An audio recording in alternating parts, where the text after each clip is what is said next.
University, pronunciation, sort of. Justice and Violence, the study of gameplay in the Infinity Engine cRPGs. So Mateusz his main area of interest is AAA game. And I'm also Benjamin. So, yes, okay, sorry. So we can take it from there. Thank you, Mateusz.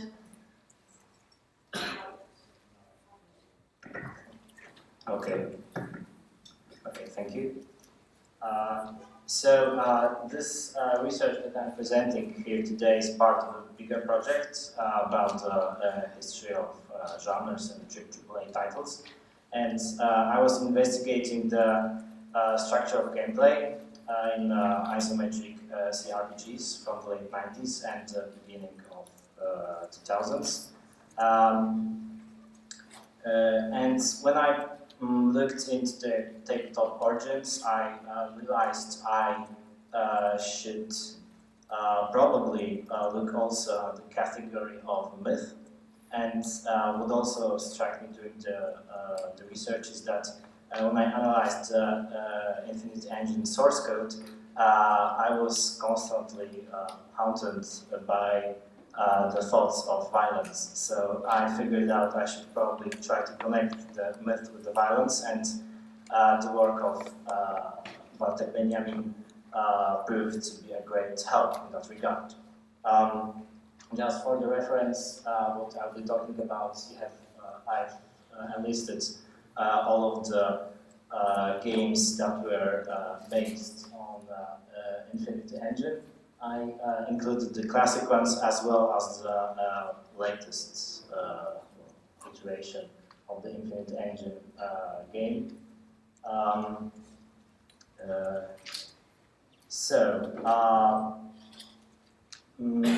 I also decided to have a look at the game mechanics and the ways in which Infinity Engine titles establish what I thought was some kind of specific learning patterns for the players in terms of effective gameplay, and I used the definition of game mechanics by Miguel Sicard. We have the classic one, the shorter version you can see here.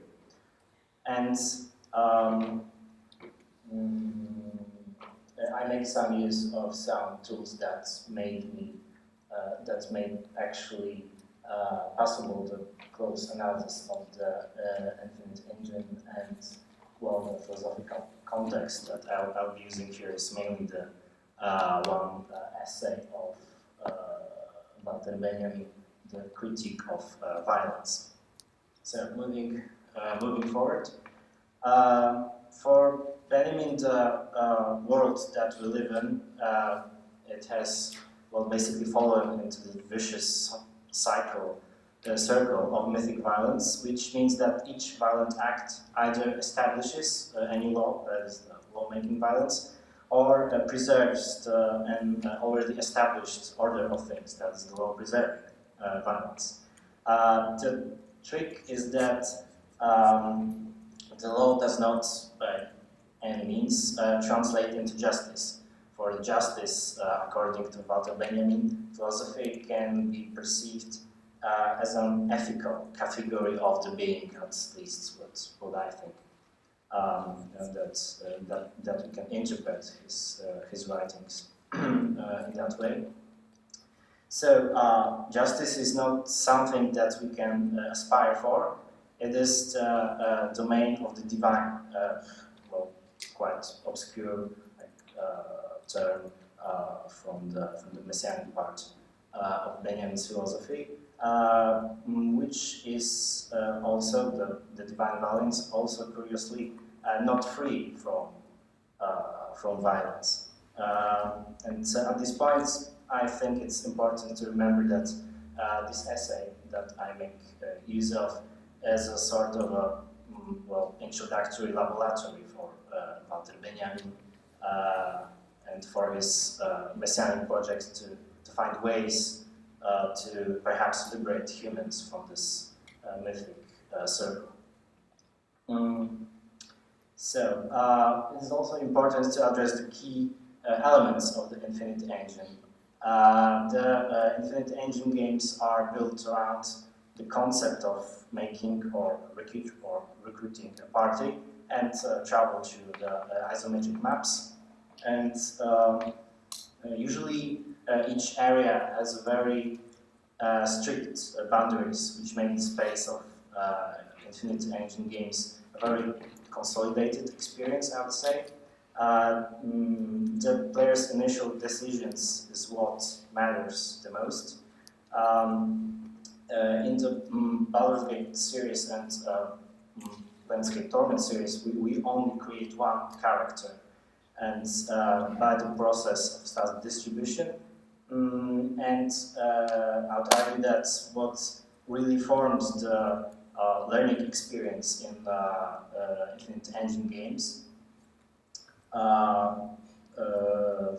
Well, for the player is determined by the three types of files that we can find in the Infinite Engine. That is the map scripts and the creature files. Here's the list of the tools that I have used for the closer look at the Infinite Engine.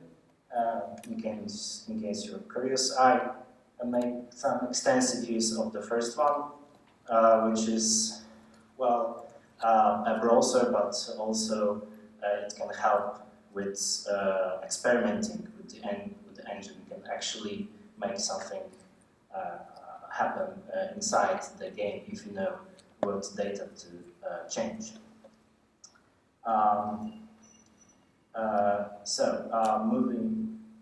Moving into the Infinity Engine itself, I'd argue that we can trace, specific patterns of knowledge here, but some elements of the Infinite Engine were so widely used by the modding community and by the players themselves that in the latest game that uses Infinite Engine, some of its properties were even, they even find their way to the very interface. They are like semi-hidden, but we can use them. We can travel between the game areas. We can create items as you can see at the bottom of it, and yeah, that's kind of shows the I think the importance of the key properties of Infinite Engine in like regular play. So moving to the patterns of knowledge, I'd argue that they kind of guide the players to the game goals as they were designed initially. Here's the screenshot of the library of the script objects and their translation, what each part actually means and what it does. So in a way, the player in Infinite Engine games establish his own law with each separate act.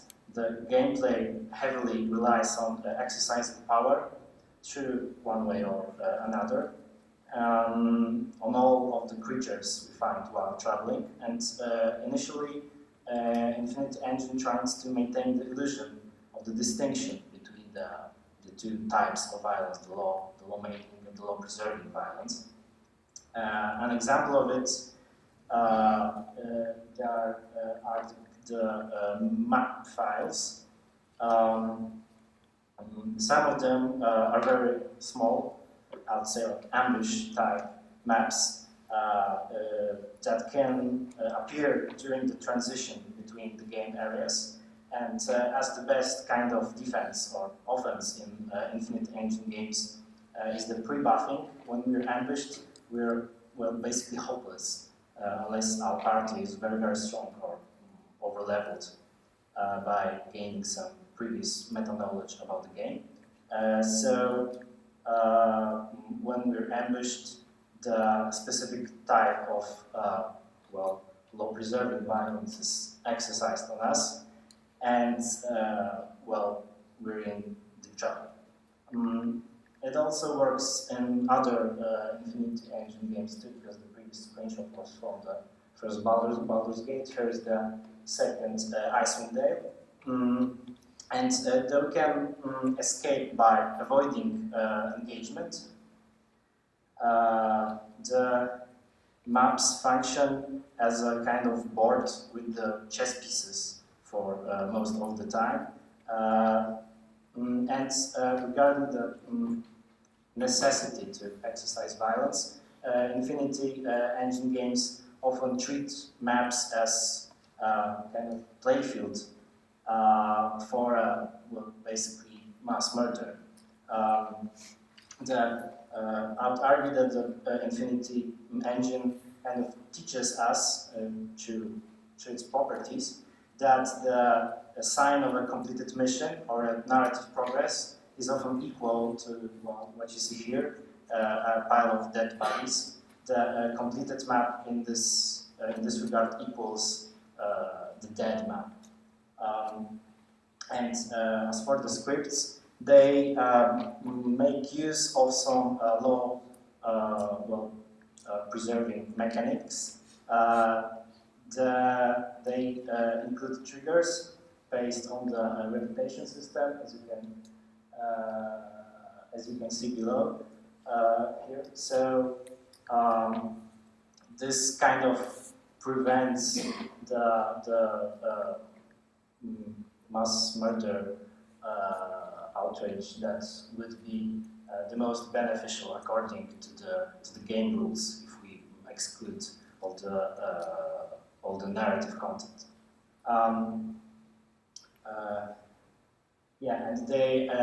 And the scripts are closely linked to the area files, so they kind of work in this mutual agreement. Yeah, the one helps the player to exercise the law establishing violence, and the other kind of restrains the player, or at least that's what it initially seems to be when we play the game. But the interesting, perhaps the most interesting type of files that I found in Infinite Engine are the creature files. And when we look at all the creature files and all the player also files, they are seemingly equal. So they are described by the same initial stats and properties, but there's, of course, as you can see, the right part of the screen it's basically the same type of data, whether we are a player or an NPC or any moving object like interactable creature. But of course, there's no such thing as a perfect balance of the violence, because some creatures pushes the player to exercise violence on other creatures by some special properties of the Infinite Engine system. I will skip the Korkowski part because I don't have time for it. I'm sorry. So when we look at the creature file, what do we see? The Infinite Engine basically cheats by giving, often by giving a creature an undroppable item with godlike properties. So as you can see on the bottom right side of the screen, there's just this one ring with a whole list of properties, of immunities that help gaining the creature for a very extended period of time godlike powers, which are necessary from the narrative perspective. So player, when he sees a creature in the game that, well, obviously by the interface feedback, we can, as a player, determine if said creature behaves like not normally according to the creature find. For example, this simple goal. I just took this example is immune to most lethal effects that we can throw at him. So we, as a players, naturally, through the process of learning game, want to kill that creature to perhaps obtain this item that it possesses that gives him this godlike powers. Yeah, so the player has a clear incentive to kill.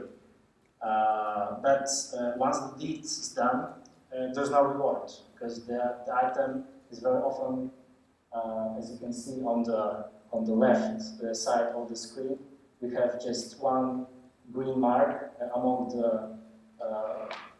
the list of red marks, and the green mark is just next to the description, not droppable.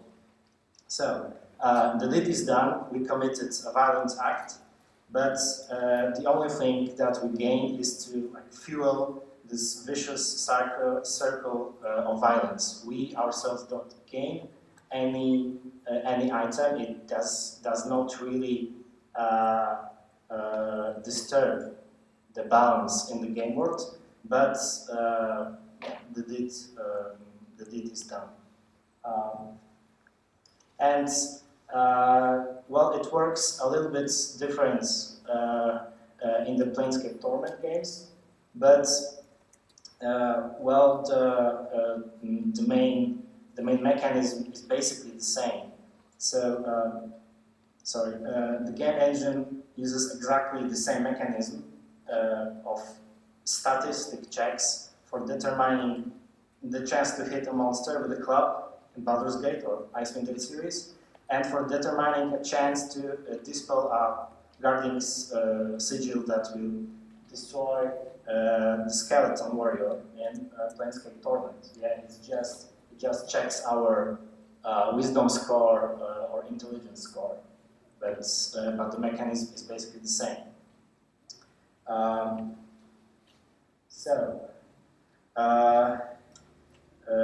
I think we can say that the violence has this dual nature.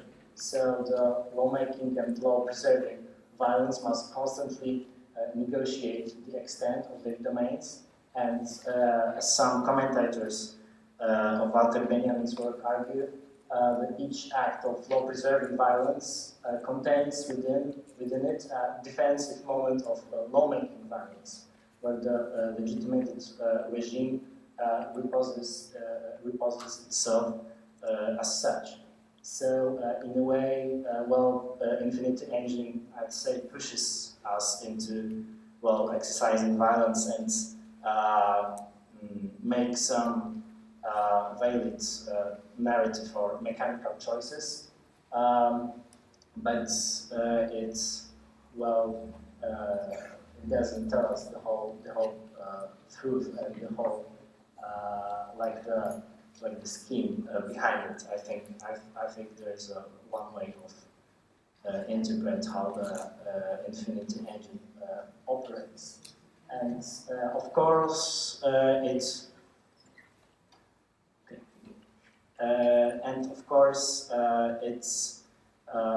it was those Infinite Engine properties were tried to be negotiated with the latest iterations of the games, the latest generation of games that uses the Infinite Engine as a source, but they kind of failed to really fuel this cycle of mythic violence. And to conclude, there's there is no, if we use the Walter Benjamin terms, there is really no way for a player to escape this circle, because the other part of the other side of violence that is not the mythic violence that we can exercise is the divine violence, but it is something that possesses the power to, well, break the vicious mythical cycle of lawmaking and law-preserving violence. And in this sense, it is free of the myth, law, and destiny altogether. But we, as a player, I would argue the Infinity Engine does not really provide us with this kind of power, with this kind of agency. Well, to conclude, there are three types of files that I identify in Infinity Engine games. The map files, scripts, and creature files, they, I would say, construct the gameplay around this concept of vicious circle. So, yeah, I think I'll just end it here, and if should there be any more questions regarding, for example, the divine violence and the relationships between those two, I would happily elaborate on that, but that will conclude my presentation. Thank you.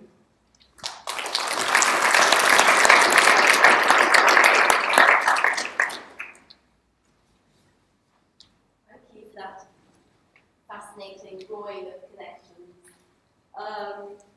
What we'll do now is we'll spend 10 minutes taking questions.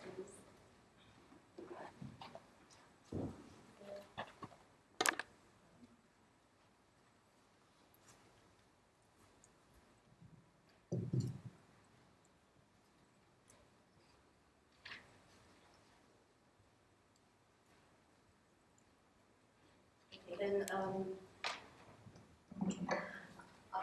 got a question. Well, I was wondering about the divine angle and about, of course, the kind of Jewish tradition and Benjaminian idea of one of the things kind of I know you're interested into, the messianic and how that works. Like, can this divine justice ever be imminent, so to speak, in the game, or is it always something that is to come, still to come?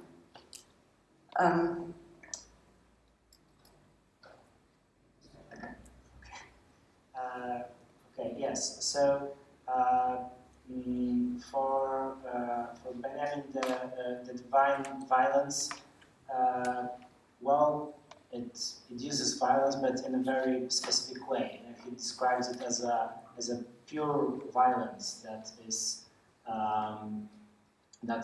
aimed well towards maintaining like the real justice. So something that you cannot yet achieve while being here on Earth. So I would say that well, of course, some of the Infinity Engine games, they present our player character as a child of God, or as someone who, well, allegedly possesses some divine powers.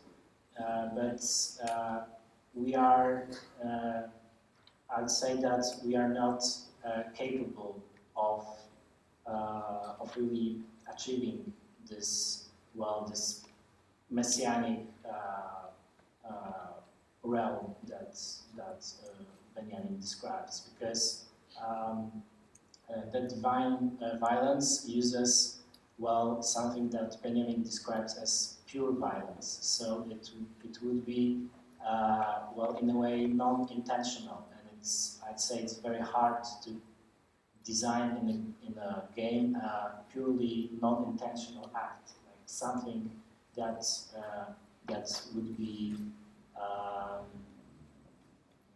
well, that would not have, well, one way or another, like direct mechanical outcome. It is yeah, really, I would say, hard to design a game that would, well, according to the if we take the Walter Benjamin's notions of justice, to really achieve this this justice as it is to come. So yeah, in a sense, it is like something to come. But also, just on a very short note, in some other texts, Benjamin, or in this very essay also, Benjamin says that there are some forms of pure violence that somehow touches the divine. And that would be, for example, the revolutionary violence. But I think that it's a bit problematic, and it's a thing that is not like very clearly described by Benjamin. And he, I think, he further down the road of his philosophical thought just dropped the subject and does not really tell us what this revolutionary violence may be, or how it will manifest, and how it will lead to this freedom of this vicious mythic violence circle.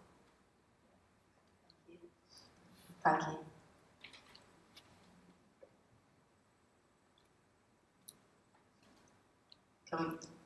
Is there any?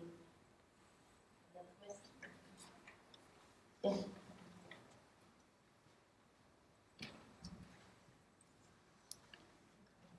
So not directly related to your paper, but related to the last part of your response to the question about whether or not divine violence can ever be imminent or if it's always to come.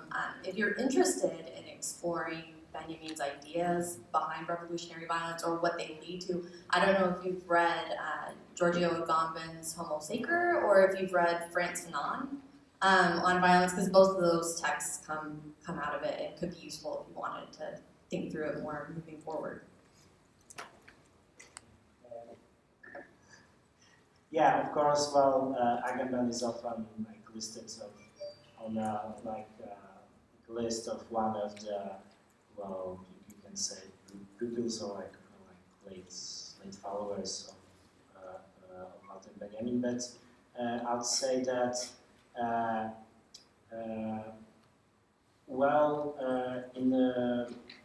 in a way, Agamben is not really that interested in this messianic dimension. I don't know if you agree with me, but I think he just drops it and wants to, by his terms, like of course, Homo sacer and this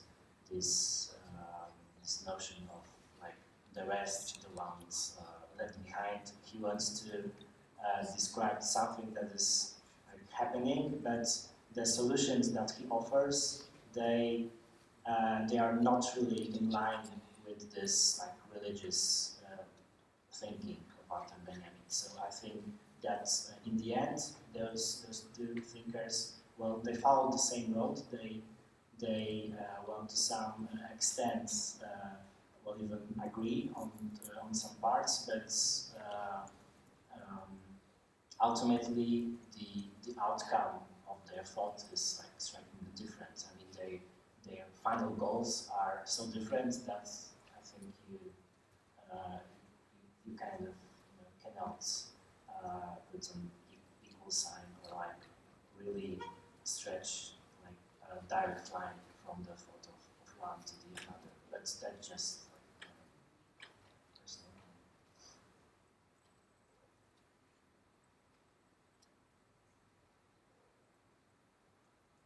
We do have time for another question. Yeah.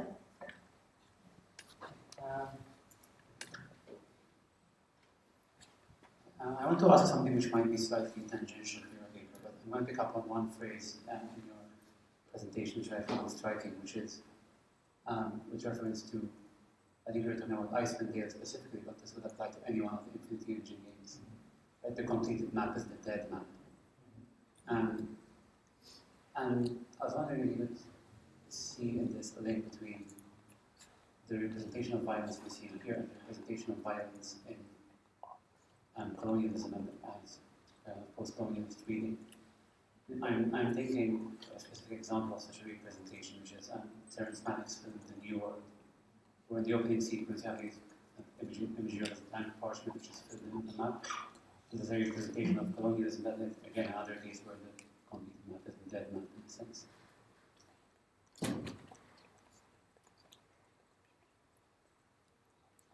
Okay.